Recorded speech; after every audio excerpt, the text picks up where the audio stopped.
Wow, mga kabay, ito yung ulam ko ngayon, tanghalian mga kabay. Yan, napakasarap ito mga kabay. Mm, Talagang sarap ito yung ulam mga kabay. Sarap, yummy, yummy mga kabay.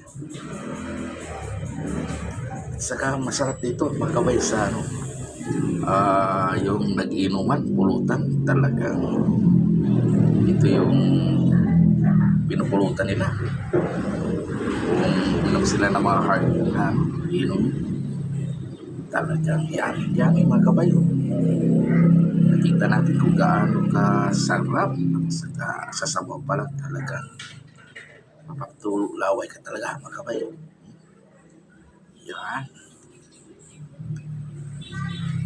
Yan, yummy mga kabayo.